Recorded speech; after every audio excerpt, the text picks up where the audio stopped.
જૂનાગઢના ભેસાણ તાલુકાના ચુડા ગામે નવનિર્મિત નાની પાટી રામ મંદિરે રામ દરબારનું ભવ્ય સ્વાગત કરવામાં આવ્યું હતું। ભેસાણ તાલુકાના ચુડા ગામે નાની પાટી રામ મંદિરનું છેલ્લા 1 વર્ષથી નિર્માણ કાર્ય ચાલી રહ્યું છે, ત્યારે રામજી મંદિરના નિર્માણ કાર્ય માટે ચુડા ગામના નાની પાટીના તમામ લોકોને ખૂબ જ સહયોગ મળ્યો છે। તમામ જ્ઞાતિના લોકોએ મળીને રામ મંદિરના નિર્માણ કાર્ય માટે એક યુવા કમિટી બનાવવામાં આવી। આ ઉત્સાહિત કમિટીના તમામ યુવાનોએ રાત દિવસ મહેનત કરીને માત્ર 1 જ વર્ષની અંદર ભવ્ય રામ મંદિરનું નિર્માણ કાર્ય પૂર્ણ કર્યું છે અને પ્રાણ પ્રતિષ્ઠા પહેલા જ ઘણા મહેમાનોએ રામ મંદિરની મુલાકાત લીધી છે। ભવ્યતા અને સુંદરતા માટે જાણીતું બન્યું છે, જે ગામની એકતા અને અખંડિતતાનું ઉદાહરણ પૂરું પાડ્યું છે। તેમની ગામના વડીલો અને આગેવાનોએ ખૂબ જ પ્રશંસા કરી હતી। તમામ યુવાનોને બિરદાવવામાં આવ્યા હતા। બહોળી સંખ્યામાં લોકો ઉપસ્થિત રહ્યા હતા। કેસ ન્યૂઝ ગુજરાતી સાથે પંકજ વેગડા, ભેસાણ।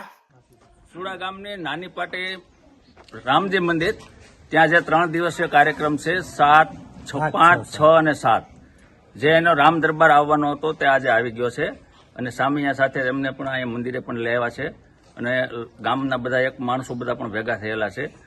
તો જાહેર જનતાને આમંત્રણ છે કે 5, 6 અને 7 તમામ ધાર્મિક જનતાને પધારવા હાર્દિક નિમંત્રણ છે। આજે રામ દરબાર આપણે રામજી મંદિરે આવેલ છે, એ નિમિત્તે આજે ભાઈઓ તથા બહેનો આપણે સામૈયા એકત્રિત થઈને સામૈયા કરેલ છે।